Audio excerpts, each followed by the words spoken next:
Welcome, doing a live MidsWatch recording. Gonna have to be quick on this one, so it's not the most time for chit chat, because unfortunately,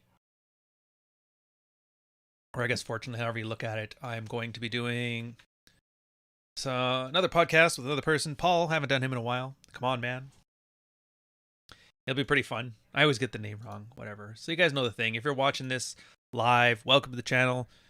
Normally I'm more chit-chatty, but I'm doing a bunch of field reports right now. It's actually kind of good for getting some of the heavier stuff. I like how, it's amazing how one work of concentrated work among men for a year makes a big difference. Like, you can see the ideas fully starting to come together. So the ones I got here are going to be, where'd it go? The concept of planting alpha seeds. What is a married shit test?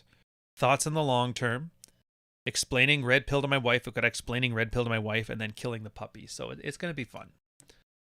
On that note, let's get started on this one. So I've skimmed them, and I'm not going to lie, my notes are a little bit thinner than normal. So this one's going to be a little more off the cuff. So if you notice a difference, that's probably why.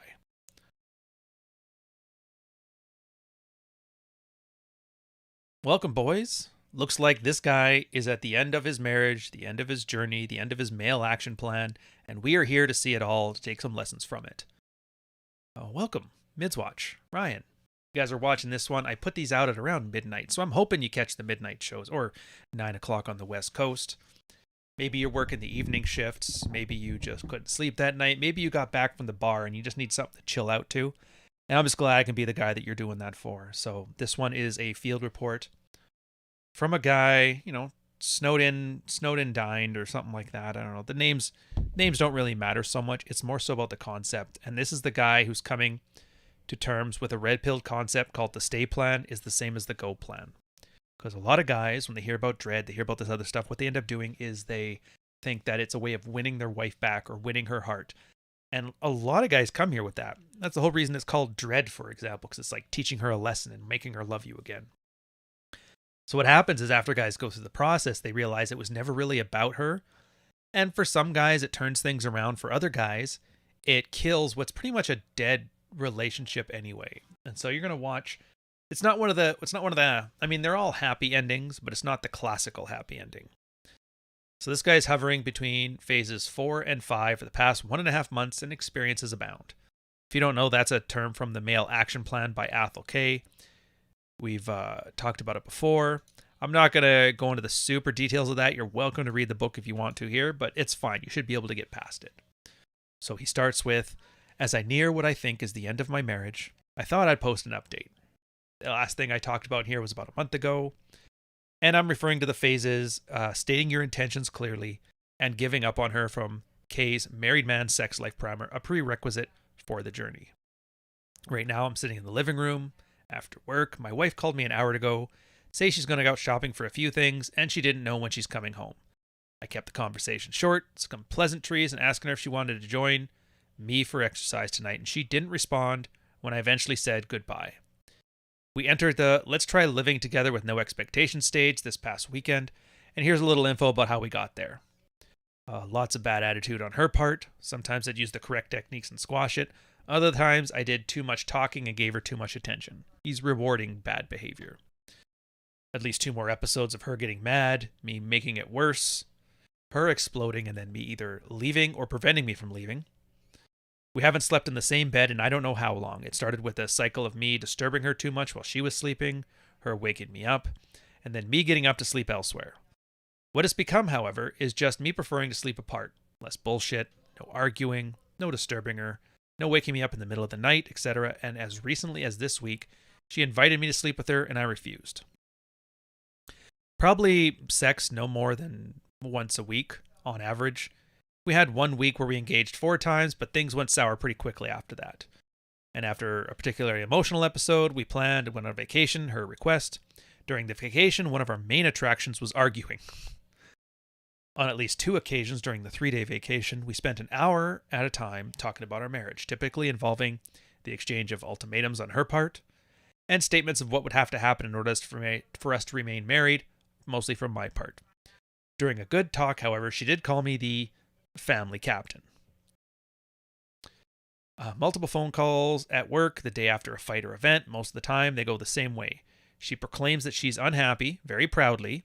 She tells me I need to fix things and stop making broken promises, and she nearly explodes when I tell her I understand how she feels and I'm working on things, including the issues she's presented. I once left her at the grocery store, caused an argument, and she had a really crappy attitude. Another time, I walked away, basically leaving her. There's a bunch of examples here. I'll skip a lot of them, though. And as he continues to get in better shape and dress better, he's getting comments at work. She doesn't, though. She talks about it and occasionally dabbles. Part of the element of sex is that I just don't find her sexy right now, except for a few instances here and there. It's especially bad when she's acting terribly. This effect astonishes me, but I guess it makes some sense. I'm going to pause here to describe a concept called wife goggles. Now, you may not have heard this because you're too busy listening to some of the other red pill channels that are children running their mouths, but wife goggles is a real thing. It turns out that, and you've heard the term before, Rollo Tomasi talks about aspirational love, the way men love. We love aspirationally when women tend to be more opportunistic or pragmatic with theirs. So what I've seen on boots on the ground, how this ends up manifesting is the husband kind of locks what his wife looks like in time. So if you like first sleep with her when she's 19 years old, she's always going to look like that hot 19-year-old to you. That's wife goggles. It's like drinking goggles. Makes a girl look hotter than she really is. And that's why you see guys that are in happy relationships, but she's like uglier than him because she got old, whatever. But he still sees her as that aspirational girl that he was with. And that's a wonderful thing because otherwise couples would never stay together if women were as Machiavellian with their concept of looks as women were. But those can get slapped off. And usually the two ways they happen is some kind of hardship like cheating, or in this case, somebody being so miserable to be around, they slowly get slapped off. It's a longer process than you think. But the problem is once those come off, they never come back on. So put that in the back of your mind. Whenever you hear this kind of stuff, think of wife goggles. Carrying on. He ends off with an amusing conversation during which she said, I wonder why they always say happy wife, happy life. Don't you think there's some truth to that? And he actually chuckled at it. So I'm at the point where I really doubt she has any value for me. I found evidence that I was considering divorce. Evident like 2 years ago. We haven't even been married for 3 yet.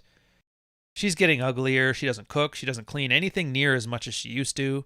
We planned on having kids before we got married. Nowadays, I outright refuse until I see a lot of sustained improvement in her behavior. This exchange last weekend led me to the no expectations agreement, and it was eventful to say the least. We're on our way home from the event that I planned and treated her to, by the way. I'm pissed about a specific display of shitty behavior. I explained it to her, and that she'd been acting like a cunt. Quotations are his. Must be a Christian man, where he has to put quotations around it, but whatever. And I didn't outright say it. The effect was similar. When we pulled over and talked, she explained that she hasn't been okay, and she still doesn't forgive me for that long time I spent away from home on that business trip last year. And I'm going to get past it. Like, here's the point. You get it. There's a lot of talking. There's a lot of negotiating. There's a lot of really shitty comfort tests, a lot of really shitty behavior, and he's not making it any better, but he's making effort, and he's just getting frustrated because he's not seeing anything come back from him. So here's some of the useful words that this married red pill guys had offered along the way and have stuck with him. First one, ultimate cad. I've talked about him plenty of times. You guys know him. If not, go watch some of the earlier episodes. He's like, look, continue your path. The attitude should be the thing that keeps you going, whether she's on board or not. You'd prefer she comes along for the ride, but you can't control her and you don't want to try, so good luck. Jack Ten of Hearts is like, yeah, my only question is that if you do move out, own it. Don't move out because you think it'll make her more upset than you. That's just stupid. Move out because you think that's the best path forward in your life. Wine More Please, which you guys probably remember, very famous. Continuing with what everybody else is saying, don't waste your time or effort on a person who's not making your life better. In my opinion, you're doing well, and you'll come out of this better. Whether that's alone, relatively speaking, plates, am I right? Or with your wife next to you, and that seems to be mostly in her hands now. Personally, I wouldn't feel so much disgust and disdain for a person who acts like a child. Or he would feel that disdain. And then Blue Pill Professor. She can be your lover or your mother. Pick one.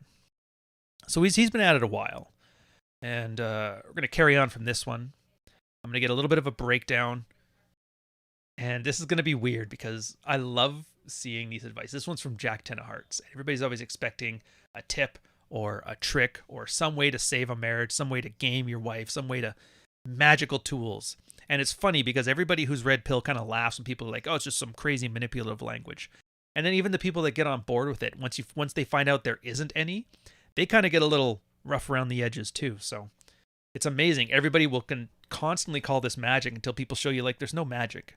And then they get mad at you for it. But here we are. He's like, dude, Jack, it's time to put out this trash fire of a marriage. Talk to a lawyer, get your ducks in a row, prepare for divorce. If you both work and you don't have kids, the actual divorce rape is probably unlikely. If you received an inheritance from your father, do whatever you can to protect having to split the assets from her.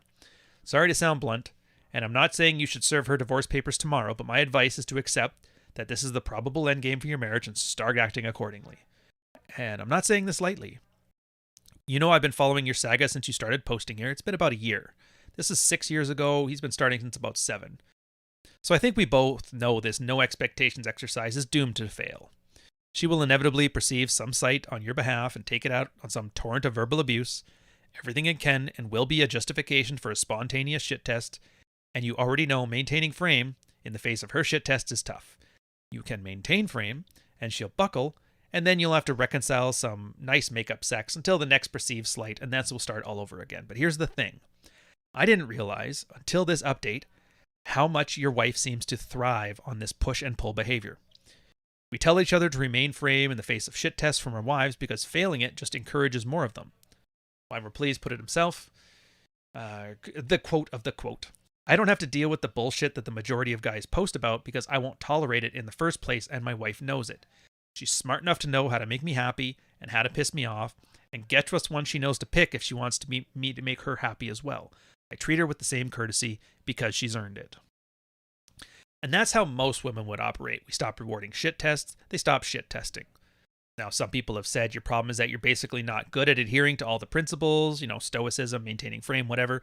And they're essentially saying you keep failing shit tests, so you keep getting shit tests. And while they're right, and you've probably been fucking some things up, in your case, I don't think it'll matter because with your wife, past shit tests get less shit test isn't how it works. A nuclear shit test followed by some sort of split, followed by some sort of reconciliation is exactly what she wants. So when you've proven multiple times that you can do whatever to hold frame to an extent, she's more than willing to come crawling back anyway, so somehow amidst all of her bouts of being a raging bitch, you're still having sex. You're almost offhandedly in your post about it. Yeah, no more sex than about once a week. But that's a lot more than the guys that are coming into here are getting. That's actually their goal is what they're getting. So clearly you're finding plenty of time to reconcile, and I'm going to assume that you held frame and didn't puke your balls all over yourself at least a few times because really any makeup sex is probably very rewarding intimacy to her. Now, whether it happens because you beg for forgiveness or not is actually it's relevant to her. It's easier for her to rationalize if she gets used to submit to her frame and you have to beg for her forgiveness, but she'll come crawling back if she has to, which I'm guessing she has over and over and over again. So look, more than anything, this is why I'm telling you just to pull the ejection seat on her marriage. Because you've only been married 3 years, and you've been unhappy for at least 2/3 of the time. So if you think this is red pill hard mode now, imagine dealing with her while she's pregnant, or as the mother of your children. Hard mode? Like, dude, dealing with your wife is only going to progress to nightmare level difficulty. And that challenge may be worth accepting if you already had kids, or if your wife was especially redeeming in other ways, but you don't, and she's not. So Ewald, your wife may be one of those women who are just shitty in ways that are like that. And conversely, Ewald, but some will come around to the give kindness, get kindness model like Weimer Please was talking about a lot faster than your wife will, if she's even capable of grasping that. So in other words, I think you can do a lot better for a lot less effort. So at this point, my advice to you is that you should. Couple things from this. So I'm going to put some things together. For guys who have been on the channel for a long time, you've probably heard my concept about, or it's Jack's concept, but it's the red pill concept of the 3 types of dysfunctional relationships in the captain first officer model. This one is strictly type 2. The first one is, the drunken captain and the begrudging first officer. The second one is the captain and his constantly complaining passenger. And that's this one here. Again, weaponized push and pull. It's almost like a Catholic thing, which is weird because a lot of times this comes up. It is from Catholics. There's a couple things that are very Catholic specific, but Doesn't really matter. The point is, she's one of those girls that needs that drama, the excitement, and the idea of having a big blowout fight, then you passing the fight without looking like too much of a weenie, and then she feels really bad, and so you guys have great sex from it. And there's a dysfunctional yet stable marriage in a weird way, but for most guys, they don't like it because highs and lows, we tend to level those things out. Guys don't feel the emotional highs and lows. For us, it's just a series of stressful moments.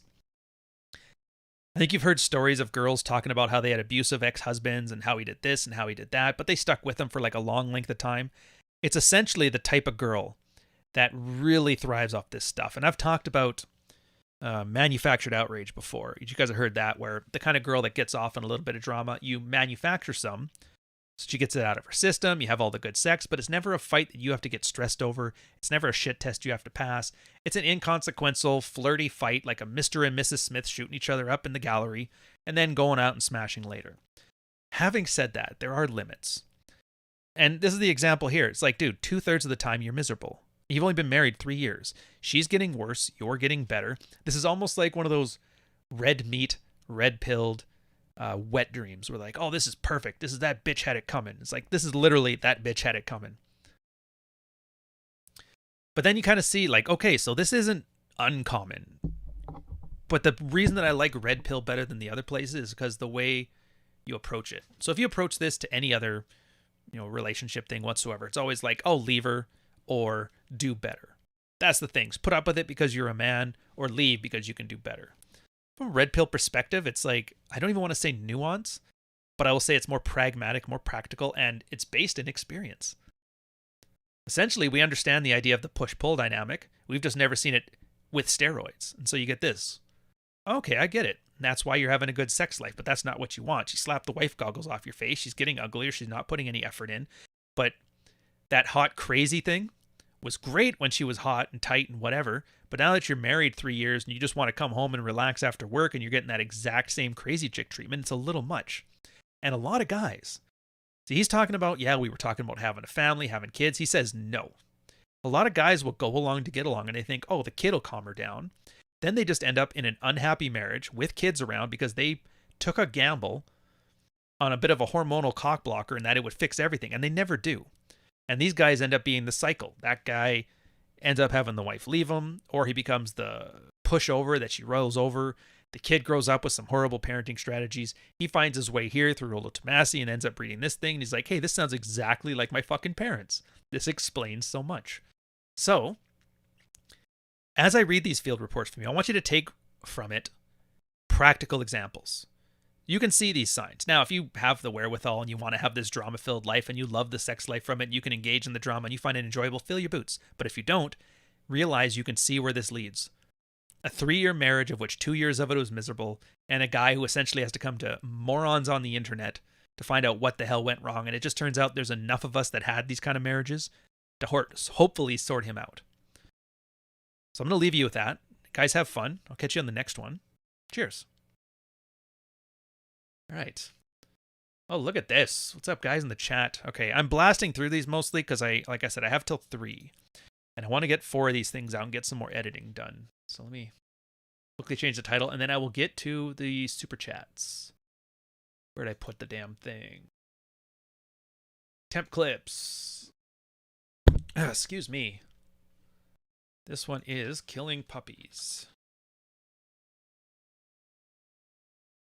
It's another thing to keep in mind too with it. It's you guys read that article, Killing the Puppy? Rollo, or Please Break Up With Me? Rollo's got it on his site. You can go check it out. This is the practical application of that. So it's good to know.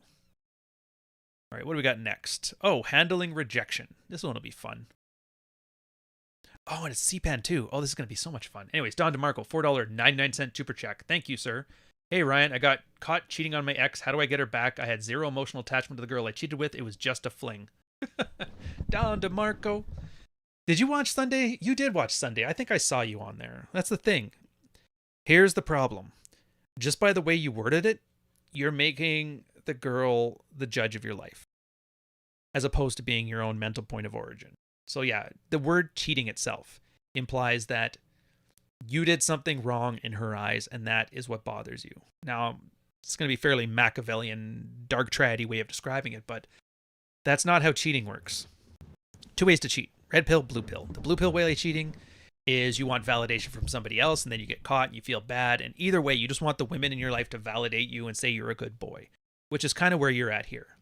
The question of how to get her back, well, this is you not owning actions and consequences. So if you were cheating from like a red pill perspective, it's not really cheating. You're just, going out to sleep with things. And you're right. It's zero attachment to the girl. But here's the thing. How did she end up finding out? You probably did something stupid, like you slept with somebody in your social circle and then everybody found out. In which case, I mean, a girl will put up with a guy who cheats. They'll accept him back. God knows I've seen that in my family a lot. But if you embarrass her publicly on it, not much you can do about that. Because like I said, their reputation is the only thing that a girl cares about more than fidelity. Don't make me look stupid. Don't cheat with somebody that I know. Don't have the word get back to me. Shit like that, right? Now, if you had zero emotional attachment to the girl, why would anybody doubt that? If you're just a guy who's like, I'm a dog, I do what I do, but I always come home to you and I love you. If that's the way you live your day-to-day life, then that's not even a thought. But the fact you have to explain it means either you're lying to yourself or you've been acting so, beta, for lack of a better word, that you kind of give off those vibes. And so that's the initial response to. Now, here's the thing. You can't win her back because that's not how this works. You decided you wanted to go get some tail. That's your decision. Fine. She is a human being. Heaven forbid, women are human beings. And she can either go or accept it and stay. And you have no control over that, and that's fine. But if she stays, that's it. You decided to get past it, and you're not going to have her hanging over your head like Damocles' sword. If she decides to leave, there's the door. I understand it myself. It's nothing you can change. And this is where the red pill, like, mental point of origin, this is where the stuff comes in. When you wanted to go get some strange, you knew that knowing full well of the consequences. You know that full well knowing that she can leave or she can stay, and you're okay with that. If you're not okay with that, don't do it. So that's pretty much it. Although the fact that, I don't know, and then if you did the stupid thing, like you confessed because you felt guilty, it's kind of a shitty thing to do. You basically felt guilty, so you offloaded your guilt onto somebody else. At that point, you shouldn't open your mouth. But again, I can't really tell you what to do. I'm just explaining the dynamic, and you make whatever decision out of this you want. Yeah. Well, like I said, we can fish you for details. I don't have all day to do this. I got some more recordings to do, but take that information and apply it as you see fit. It's the best I can say. And beyond that, just understand that people are humans and they get to decide what they want to decide. And if you're not in a position where you can handle whether she stays or goes, then there's the work you need to do. If she decides to stay or if she decides to leave, whatever you plan on doing to make your life better for yourself has to accommodate both scenarios. That's the whole point of outcome independence. So it's not the answer you like. It's probably not the answer you wanted. It's not the magical tip and trick, which, funnily enough, was just how we talked about this episode, where people get mad when there's no tips or tricks. Sometimes it's just about owning shit that happens. But here you are. Anyways, thank you for the super chat, though. We're going to carry on to the Seepins, or Seepines. I like him. All right. Here we go. We got the professional Hearthstone player, and his struggling marriage has a happy ending, but we don't get it yet because he's got a lot of these field reports. Welcome, MidsWatch, Ryan. Probably a Thursday evening when you're seeing this, unless you're watching it live. And if you're not watching it live and you're still watching the live streams, then you're probably going to catch this on Patreon, because we have all of these recordings set aside so you guys can peruse and see them at your own leisure. So this is Seepine, old school, vet, 7 years ago. This guy's been at it longer than me, and he was the only guy on the Married Red Pill who had 100,000 people feeding him shit tests, and he managed to blow all that through. He didn't really care. Wife, 3 kids, the works. Basically decided, nope, my red pill journey is more important than all these blathering Redditors. Took all of it in stride. Marriage has been better for it ever since. Tons of stories from this guy. I should almost make an entire series on it. So he's like, I tuck the kids in, go down to the living room, wife's on her smartphone. I move her in, move her limbs a bit, take her phone away, go for a kiss. She fights me. I continue. She doesn't budge, but seems annoyed. So I shrug, go to the kitchen. She calls after me. Where are you going? He's like, I'm getting food. I get some food, go to the sofa, have a book. She says, why am I not with her? I say, I want to read without the TV distracting me. few minutes later, she walks over, sits on top of him. She's smiling, talks nicely, tries to say something about acting offended. He's like, I'd been cool. The only thing I did was walk out and not return to the TV room. I'm like, you're reading too much into this, babe. I wanted to be with you. You didn't want that, so I went to read. If you notice there, textbook, how to deal with rejections. Just find something better to do. She has right of first refusal of your attention.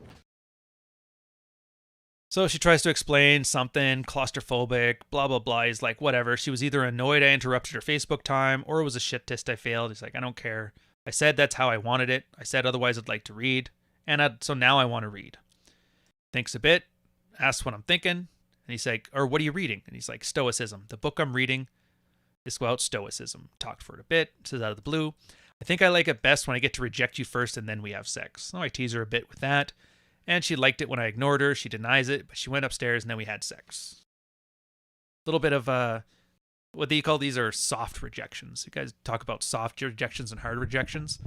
Soft rejections are just where a girl, it's almost like the equivalent of a single person getting last minute resistance. They just want to have the other person fight for it a little bit because that's the part they enjoy. So he sent her away so we can read. 30 minutes later, she's ready for bed. And she calls him. It's like, hey, do you want to come up and say goodnight? She goes to bed 2 hours before him. He goes up. We lay down in bed, talk about stuff. I can't remember the order. Plenty about friends.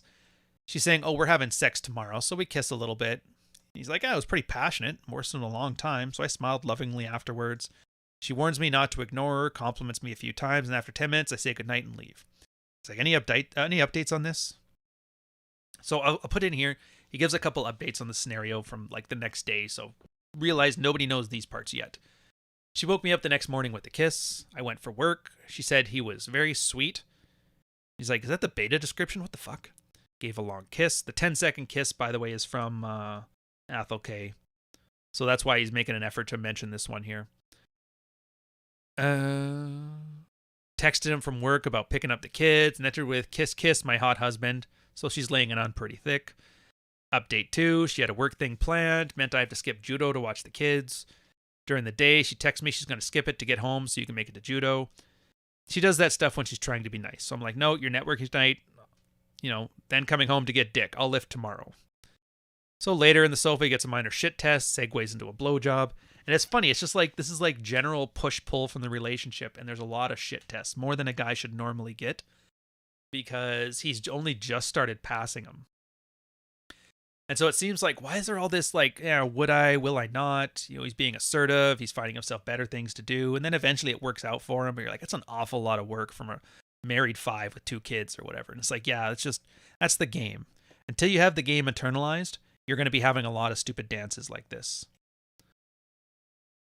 So one thing I will say is it's great. Read Discover 3, just some random, no idea who he is, never seen him since. And he's like, during that first rejection, he's like, I would have just slept with her. Because he's like, I got the vibe from that you were trying to teach her a lesson. Don't do that. Girls are like dogs in that way. And I don't mean that girls are dogs. Dogs are wonderful. I mean it in the sense that if you have this image in your head of teaching somebody a lesson by withholding sex from them, that works when chicks do it towards thirsty guys. It doesn't work towards girls. They don't catch the message. It's the same thing as like yelling at your dog. Get over here when he's into something, and the dog doesn't come because he doesn't think that you're mad at him for being in trouble for like sniffing this other dog's butt. He just knows that guy's yelling, so I'm not going over there. He's going to hit me. So it turns out if you want your dog to stop messing around, you have to be the most fun thing around, and that dog will come to you. Same thing here. His attempts at like teaching his wife a lesson. Now, don't get me wrong. His rejection to go read the book was a good call, but it's a good point to bring up aside from that, and understanding the difference between valuing your time and teaching that bitch a lesson for turning you down. It's one of those important things for a guy to learn. So Jack 10 of Hearts, prolific poster, du jour, chimes in. That's a pretty unalpha day. I can see what you mean. When I have a day like this is when I'm playing chauffeur and coaching Little League and returning shit at Home Depot. I'll text my wife something like, it's hot as hell. I'm going to need a shower after this. You down? And he sees himself as harvesting alpha seeds, gym, career, hobbies. And these texts are a way of planting those seeds. The tiniest bit of anticipation makes a big difference with my wife when I try to contextualize shit between super dad and the super sexy alpha husband. And when he brings up when she was talking about like all the bullshit excuses about, oh, she was claustrophobic when he went over, and she's like, yeah, I suspect this, claustrophobic comment has more to do with the context shift I described above. Kind of like a, whoa, where is this coming from? And this was really anti-sexy day for us, which I know is how a lot of days will be with two young kids. So if you want to have a sex day on an anti-sex day, you should mitigate that as much as possible. And that kind of goes without saying. You have to realize that, girls don't warm up instantly. So sometimes it's just dropping these little hints. If you want to see more on this, see my video a previous couple back about separating sex from intimacy. Stuff like that goes a long way. But again, we didn't know that then. We know it now. And now you do. He brought up the point where she was saying, like, I want to reject you first and then have sex. So as other commenters pointed out, that's a pretty awful statement. But given she seemed eager to have sex after this, and in general seems affectionate and warm towards you, I'm going to give this a charitable interpretation.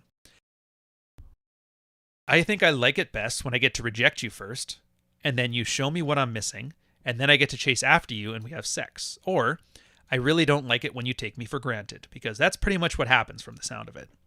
You have better things to do than stare at your TV while your wife scrolls through the latest BuzzFeed article. You made that very clear.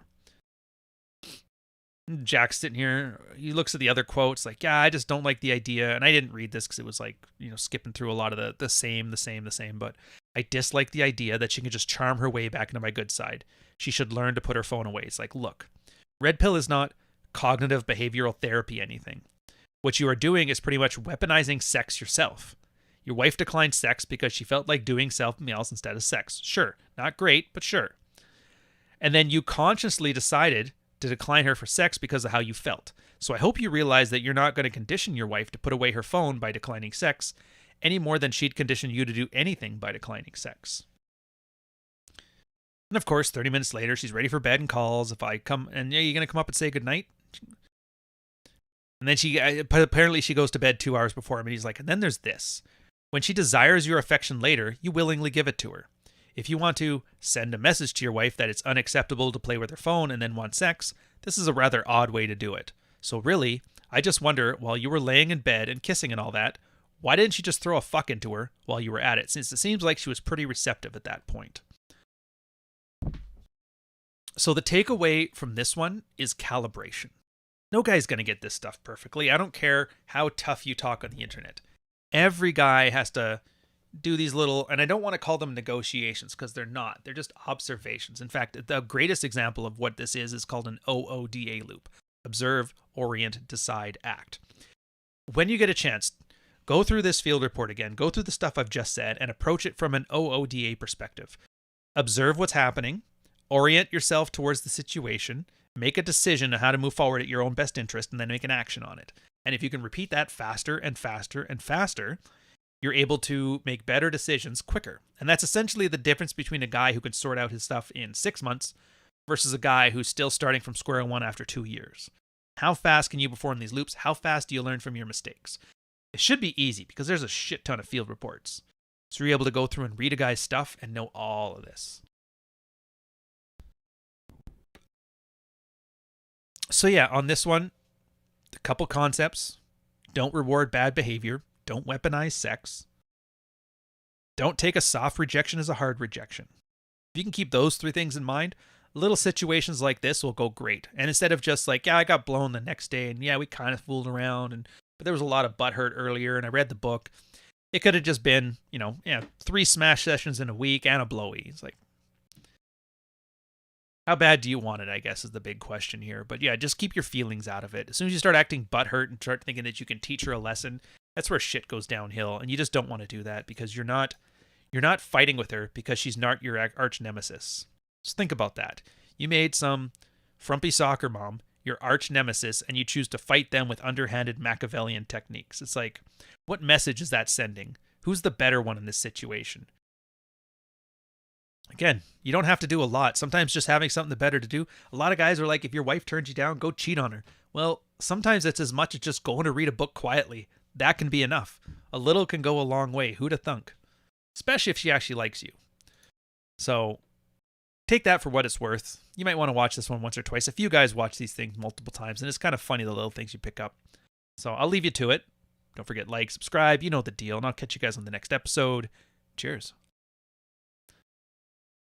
All right. Number 2. What do we call this one? Oh, yeah, butthurt. No, I don't want to call it that, though. I'll call it the alpha seeds. That was kind of a... I like the way he put it with, like, the seeding this stuff. Separating...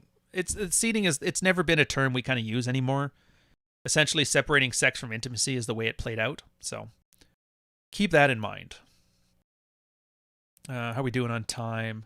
I'll check chat in a minute here. Give me a sec. Actually, we're not bad. It's 2 o'clock. I don't have to do the podcast for another hour.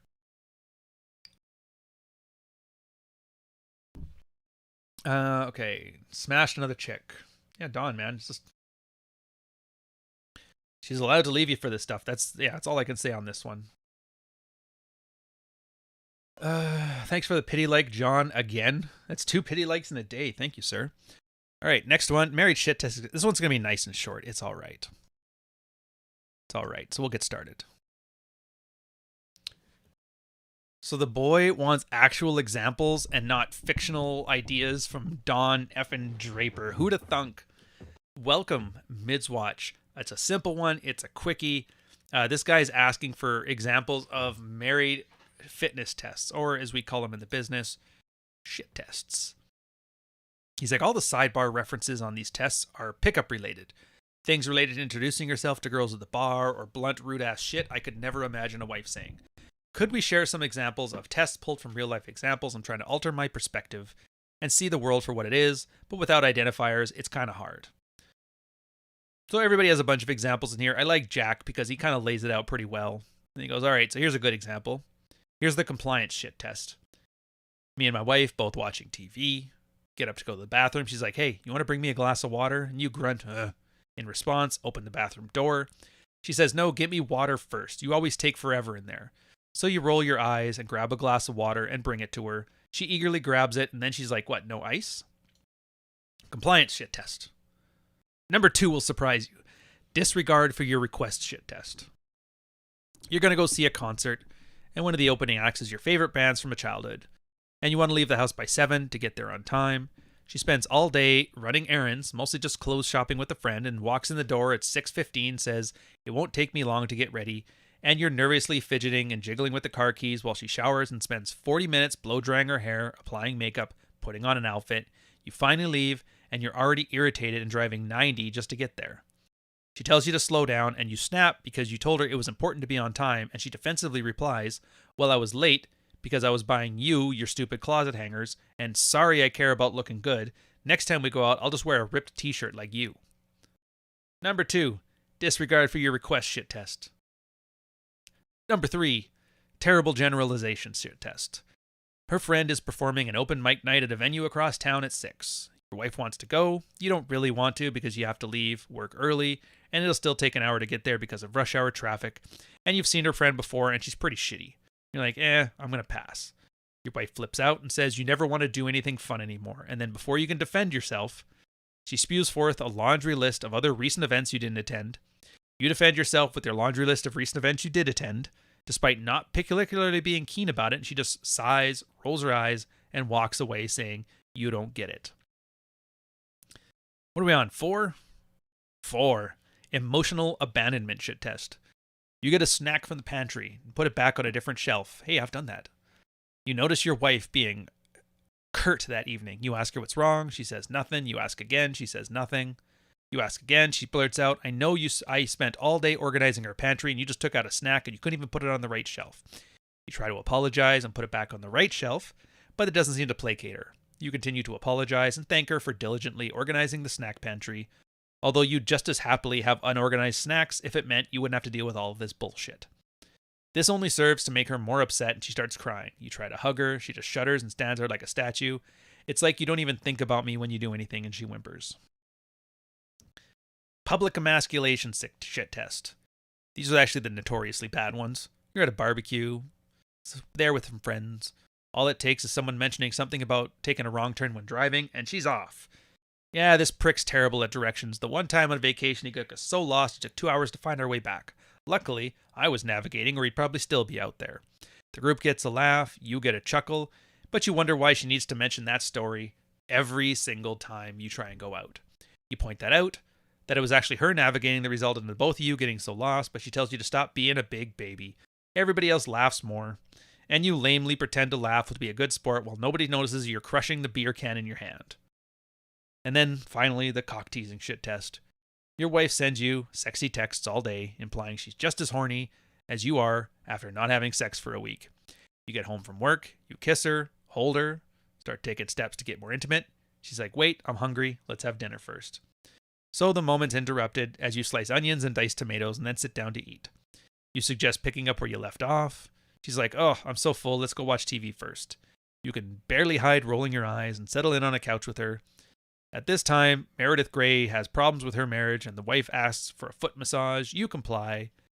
Then watch Olivia Pope turn the president of the U.S. into a sniveling beta for 100th time. I guess this is some West Wing reference or something, I don't know. Which is when you proceed to start reaching underneath her shirt and fondling her bra. And she says, wait, come on, let's finish How to Get Away with Murder first. You sigh, you get up to do something else, and your wife sneers. Oh, I see. If you don't have sex, you don't even want to touch me. So here, there's another one there. Somebody's telling me before about what happens if your wife finds you red pill stuff. So these all have a very consistent theme. Wife acts bratty, guy acts butthurt. And this isn't the episode to go over how to sort these out, but these are just some examples of what's going to happen in a marriage. It's not because she doesn't like you. It's not because she doesn't love you. It's not because she's not attracted to you. It's not because she doesn't want to sleep with you. It's just because that's the way girls are wired. They're driven by their emotions, and they always have to test you to see if you'll put up with their shit. I wish I could say it's something they could turn off, but they just can't. Some do it worse than others. Some do it better, but it's all going to happen. Key takeaways from these. Don't act butthurt. Don't be afraid to be more assertive. Like if she's telling you to start cutting onions, just go in for the kill, man. Go in for the kill. Onions after. Pick her up, throw her in the bedroom. Heaven forbid. The public emasculation one is the only one I'll make an exception for. I've seen a lot of couples do this. I don't like it for the simple fact that it's like, say you're doing it to your wife. You see a lot of guys do this. Oh, my wife's just this and that and the other thing. And then you look, you're like, well, why are you with her if you hate her so much? And if she's not like that, why are you shit talking her in public? Same thing when a wife does it to a husband. Well, if you hate him so much, why are you even there? And I don't think they know they're doing it. But I've dated girls before they did that. I'm like, look, don't ever do that again. I don't really give a shit. And they always be like, I don't care. I don't care. Don't do that again. And you just have to mean it. But that's one of the few shit tests where I think like a private word is usually all it takes. A good example from this, and this is something I learned from the military, and I've used in a relationship. You're sitting there, and one of these public emasculation shit tests happen, and it's just like, you guys might give me the room for a minute? And people kind of know, like, oh, everybody leaves, you have a talk with the wife, give that's not on kind of speech, and then you move on with your day. I've given it, I've received it, we're all kids, we make mistakes, whatever. But then once you do that, it never happens again. Or it does, and you don't stay together anymore. Well, what happens if you do it after a marriage of 20? Like, dude, you have this sorted out during the dating thing. If it's that far gone, you forgot to address it, like, I don't know what to tell you. Just start addressing it now.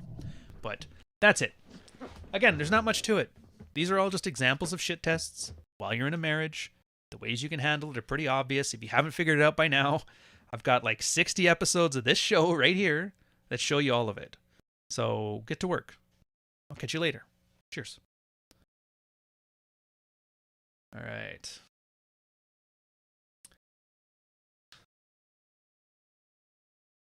Et voila.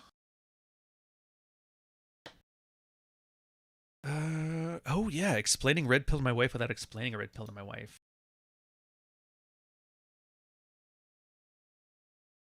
Let me see. Wife goggles real, all that stuff. Yeah. Her butt's gonna hurt going in dry. Jesus. Yeah, a lot of this stuff is like, if you're gonna lose your shit on a girl, like this is such base borderline nothing. I think a big part of it is just not reacting to it and just to go what you were doing. Like I guarantee you on all those scenarios where the guy's trying to sleep with his wife and she's pulling some shit, if you just plow through, she'll totally be for it. It's like the last wife was saying, I just want to reject you before we get started. It gets me off. I'm like, all right, fair enough. Let me think. Oh, then I got the thinking long term. You know what? Do I dare do 2 or just the 1? I think I'll do just the 1.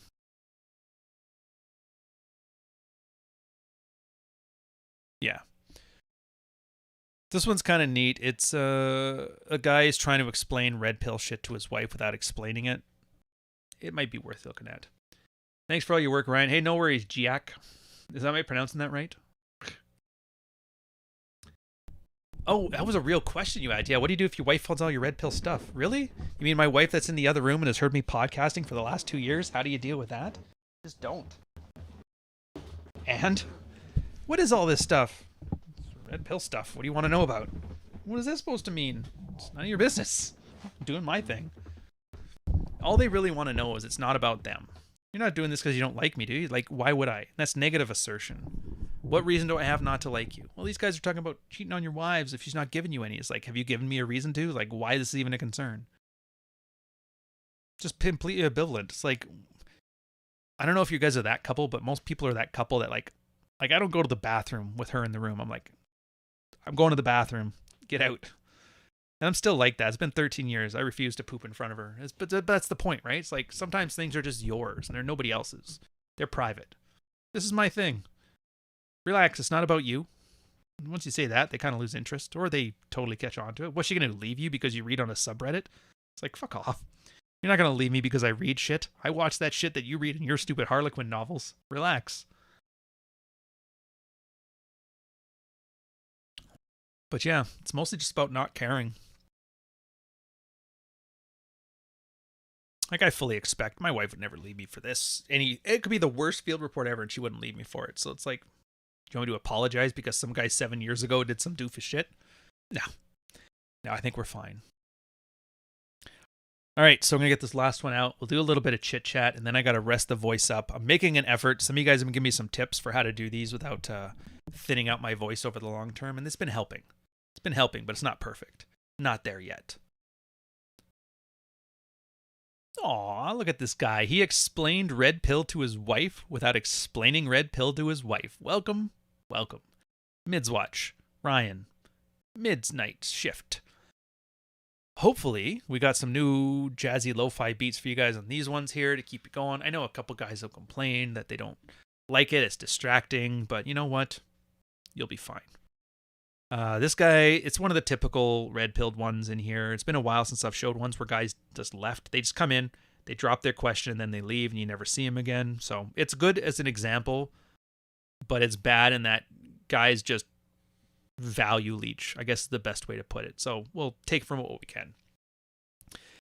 So he had some posts in here. He was looking for answers. He had a short exchange, short by Jack standards, Jack 10 of hearts.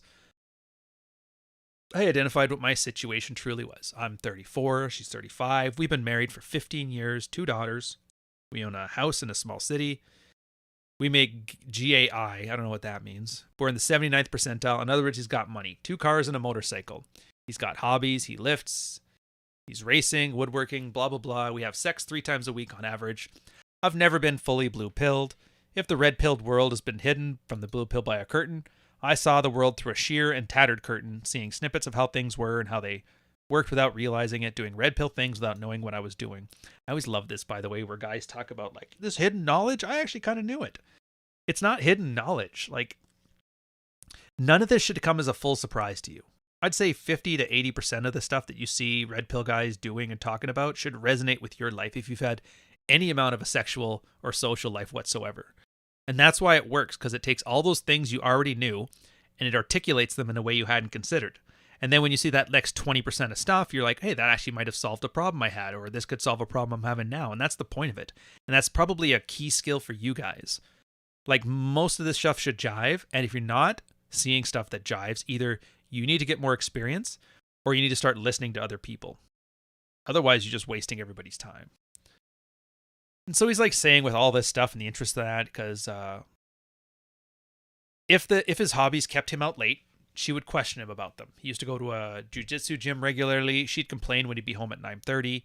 Class started at 7:30, the second at 6:30, the second at 7:30. He'd roll with students until 9:30. He did it twice a week. Most of the time he was home before 9, and he's like, if he was getting complaints, it was more about how he spent all of his time there. So pre-divorce announcement, see below. Quit the gym, began to organize his money and his finances, She then noticed me doing very red pill things, and he was still not red pilled proper yet. He was regularly agreeing and amplify, passing shit tests, disregarding arguments, keeping stoic. He did it flawlessly because he wasn't thinking about doing it. He began doing his own thing, but still had family time. He was distant, although mostly because of the intolerable dead bedroom. Love how they slip those leads in there, right? And made little attempt to interact with her. Like, why bother? It's a dead bedroom when I do. It's a dead bedroom when I don't. So what's the point? Stay plan, same as the go plan kind of stuff.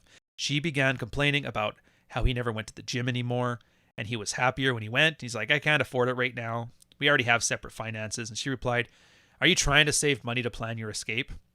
Yeah, chick's savvy. He gives her that. It's not hard to make that connection. She clearly recognized that the dead bedroom was a shitball rolling downhill pretty fast. He thought about it back in September. I don't know what month this is now. Came as a result for basically no sex. Like, what's the point?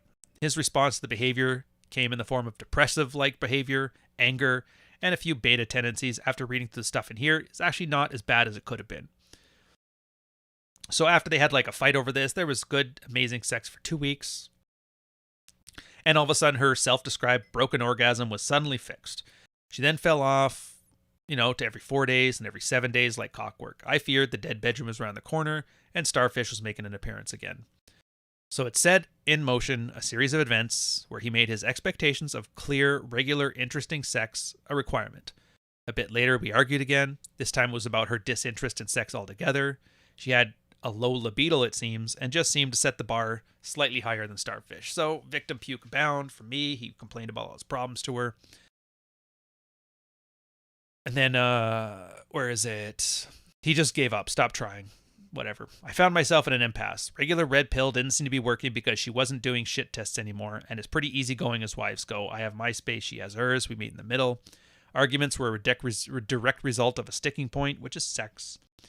He applied a red pill methodology to the arguments. They didn't work because ignoring, exiting, agreeing to amplify, nothing else got to the root of anything.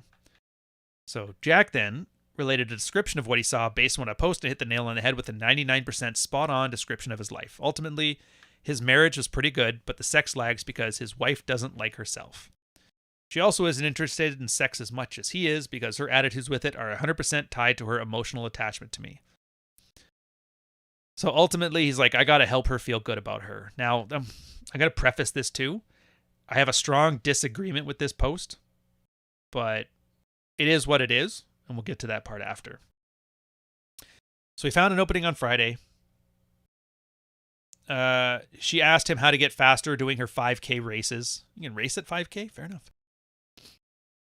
And the next one's in 8 weeks. So it's a perfect time for him to put together a running and strength plan involved her swimming and cycling for triathlons. Additionally, he made sure she had some weight training as well. At first, she was resistant, then decided to ask in a way that would result in a positive outcome for her. Later that night, he was falling asleep. She's like, what are you doing? He's like, falling asleep. What are you doing? And it was sort of expected, sort of unexpected. This night, sex would have happened had the rhythm kept up. She expected me to initiate, but I didn't. I actually thought she was asleep at first, but she shifted too regularly for sleep as I was lying down. And in the case, he's like, all right, I'm fucking not into it. He rejected himself here. And he got slightly the better Starfish sex. And then the argument starts. I don't know what you want from me. He's like, nothing. I don't want anything from you. You weren't turning me on, so we can have sex another time. Pleasant conversation. Certainly isn't going to do anything at this point. So he's like, nothing. Nothing's wrong. Look. And he's just gived up. You know what I mean? So here's the thing. I've talked before about what you do when you're dealing with Starfish sex. There's usually the two approaches. There's caveman. Go in, get yours, and get out as fast as possible. Don't even care if she enjoys herself. Sometimes that kickstarts things. The other time is just to get up and yeah, this isn't working for me, and just go do your own thing. He attempted to do the latter. It didn't have an effect, which it's not generally there to have an effect. It's just there to establish that you aren't willing to settle for a poor quality of sex life. It's good enough. But he keeps having these covert contracts thinking that if he does this new tip, this new trick, it'll make something better. This might make it better. Well, maybe this will make it better. Well, maybe this will make it better. And I wish I could go over the rest of it, but he has 5 more pages of this rambling nonsense. He essentially does, this is actually a very bad, a good example for you, but a bad field report. It's where the guy just takes his life and dumps the whole thing at your lap. He's like, did I do it right, guys? To which the answer is, like, what do you even want? Like, he never mentions in here what he wants. Obviously, he wants a better sex life, but, you know, he wants a better sex life from her. He basically made his goal, I want my wife to want to fuck me more, which you cannot tell people to fuck you more. You can't make people do anything. They're going to do what they want to do. If you want to watch, there's an episode, a couple episodes back about be more fuckable. Don't try to have your wife fuck you. And this is exactly what his stuff is geared towards. Unfortunately, this was like about 7 months prior to that. So it's always neat to see how these small failure field reports can eventually bloom into something that's fairly useful from a red pill standpoint. So there, now you're seeing how the sausage is made.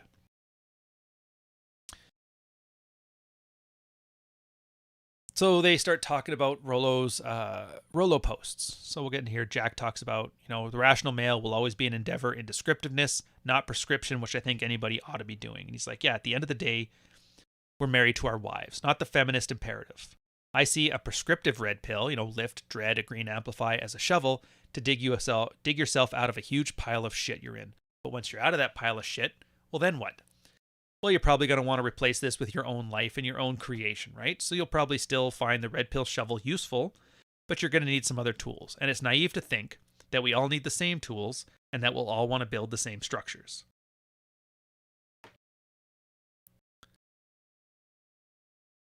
And he kind of goes into it before where, in one of their goofy arguments, it's like, yeah, here, like, you clearly have some standards and expectations. You should emphasize that you have a high standard of your physical fitness appearance.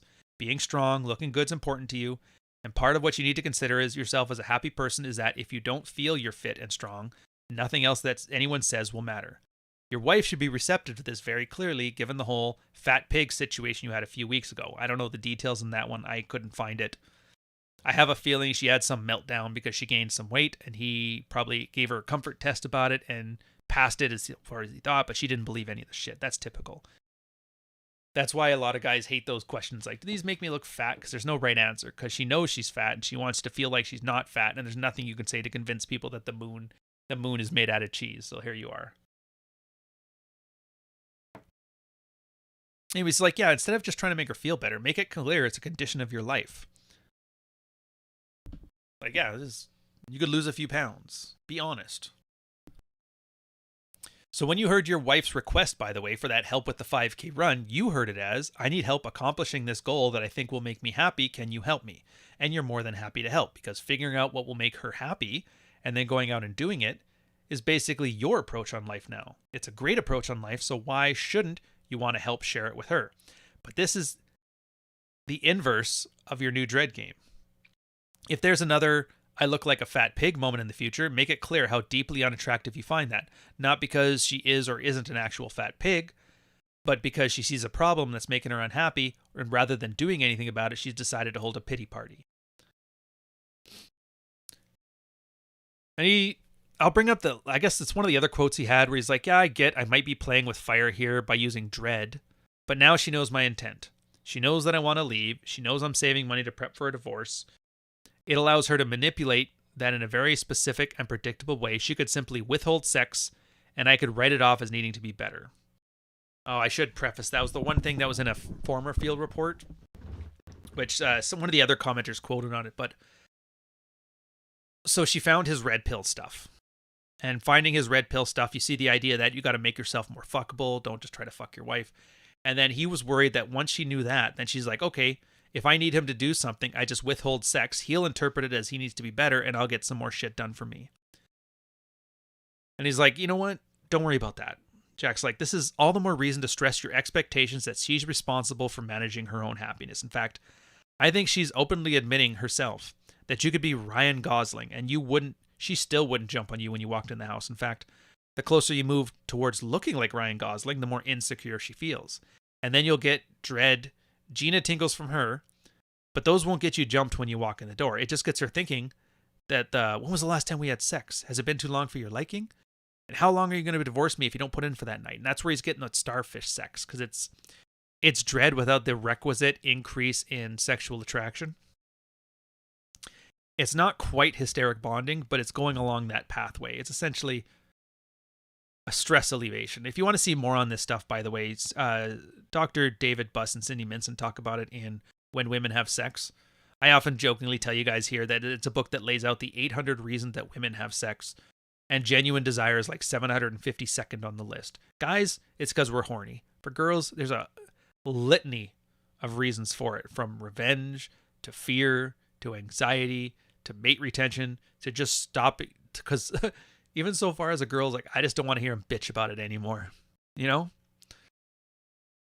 And he's like, I think this is why you spoke overtly to your wife about the divorce and stuff. The way things were headed, you were going to have as much sex as you wanted because your wife would be filled with such a constant level of radioactive dread that she's willing to turn her vagina into a penis receptacle on demand. You've never had to negotiate desire, but that desire would never manifest in the way you wanted. Like I said, it's not a lot of prescriptive red pill stuff for that situation. He brings up one good point that the guy, he had some piece of advice here. It's like, well, once she's successful in improving her time in the 5K run, she'll feel more empowered. When she sees improvements in her appearance, she'll feel more empowered. The empowerment will lead to confidence, sexiness, and ultimately sex with me as a self-assured woman.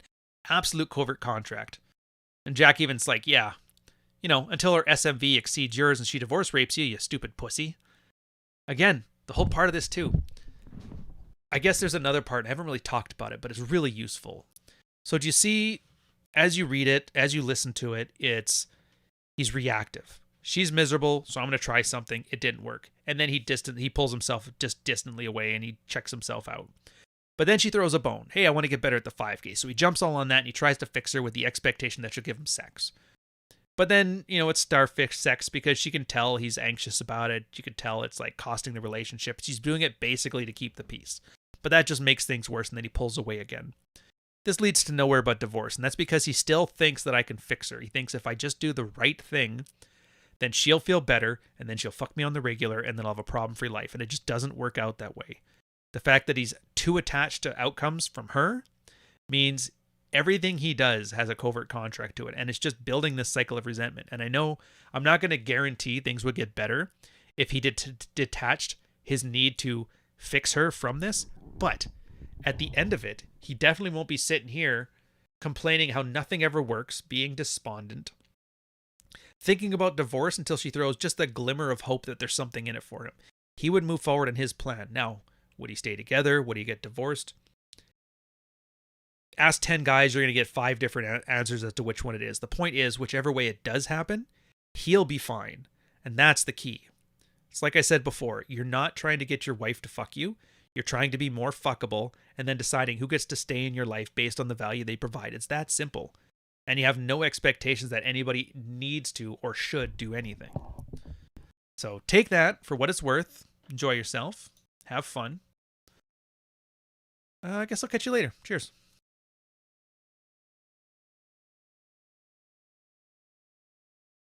I have to change the title from the field report because the one there, it's not the most descriptive one. I think I can do better than that. Anyways, I think that's enough. I think the 3 or 4 that I got there should be plenty good enough. So we'll keep the episodes coming for you guys. You know, they always come out, was it Tuesdays or Thursdays at midnight? We'll just shoot the shit in the chat for another couple minutes, and then I'm gonna let you go and get ready for 3. So she found all my books, didn't ask anything. She kind of just felt changed for good, and I just didn't say anything. Yeah, why would you say anything? None of her business. I think a lot of guys forget that when I say no, I feel guilty. You're allowed to not care. What is all this stuff? You think it'll leave me? What are you reading my books for? What is this supposed to mean? Just don't defend, don't explain, don't excuse, don't rationalize. They're my books. I'm reading my books. I'd appreciate it if you put them back where you found them. That's it. What's the closest thing to a consultation with you? That's got to be the Patreon.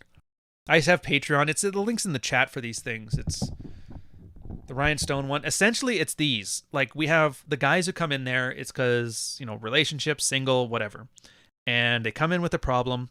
It's mostly about helping them articulate and write better field reports because, like, it's not just about us reading this and seeing a good lesson from it. The act of writing these field reports help the people process these events and learn from them so they can stop making the same mistake twice, right? So they put out their field reports. You suss out what is it they're trying to get out of their marriage, what covert contracts do they have, essentially walking a guy through everything and giving the red pilled lessons. And for a lot of it, there's like field reports like this that's going to be specifically appropriate to somebody's situation. Like, here, this guy had the same problem as you. Here's what he's did. Here's how it came out on the other end. Here's a theory. Somebody's wrapped around that concept. You know, take from that information, then make a decision on what you want to do with your life. Guys do that. They write down in the field report the results of it. And then the beauty of it is there's been we've had like 200 episodes. It's probably the longest running series on YouTube that I have that nobody knows about other than the people in there. And it's at the point now where I don't even have to find like old Reddit field reports from the Married Red Pill. Like, guys are like, oh, my wife's going to be divorcing me. What do I do? All right, well, perfect. You know, we got this guy, you got Ruben in early on, episodes like 20 to 30. Follow through that stuff. You're going to see exactly what you got in store for you. You still got replicated by some other guy named John in like 50 through 60. Watch those. And guys basically are seeing step by step how their life is going to go. Like, not exactly, but you'd be surprised how similar all this stuff is. So it's pretty useful. Like I said, I'm very proud of the space. I'm very proud of the guys. I love watching guys go from 0 to hero in there, or from 100 to 0 back to 100.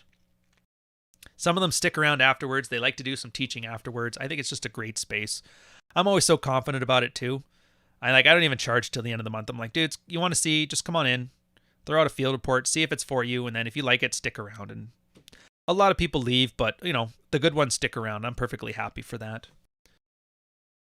And we always do our podcast for that one on Thursdays, the Thursday afternoons. That's good. That's like my favorite time. That's the 2.5 hours that nobody else gets to see. That's filters off. Like, no topic is off limits there. Here I kind of filter for the terms of service and that. So something to be aware of. But I mean, don't take my word for it. I could give you a sales pitch on my war room of masculine excellence and you'd be like, ah, fuck that guy.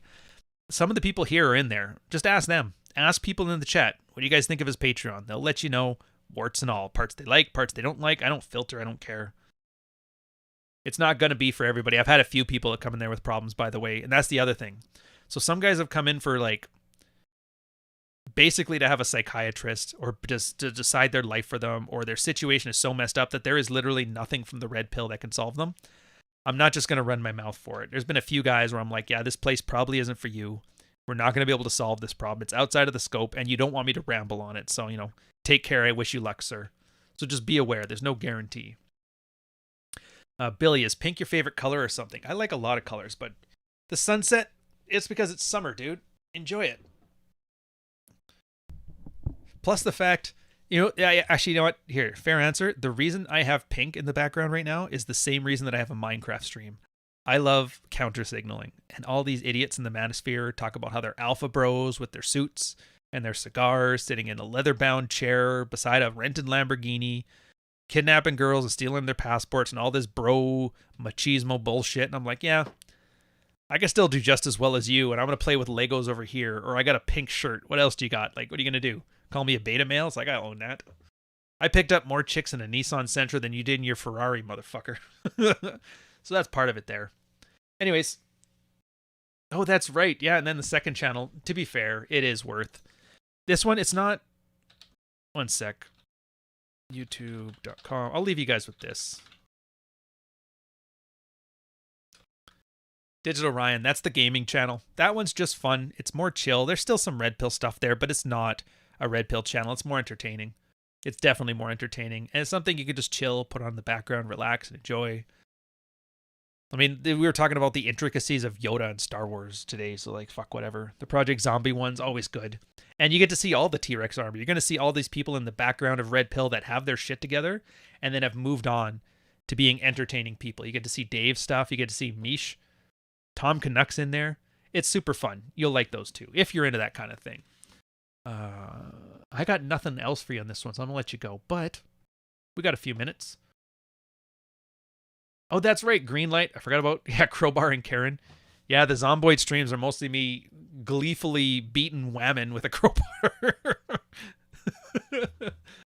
I just know at some point CNN's like, can we get you together for an interview? And they're like, what's this here? Where I'm like, yeah, beating women. And they're like, oh, it's a fun fact. It's not real. It's just zombies. Anita Sarkeesian's head fucking blows up. Anyways, enjoy yourselves. I'll catch you guys later. Thank you very much, Billy, Greenlight, and Tom. Those compliments there makes it all worthwhile. So cheers, boys.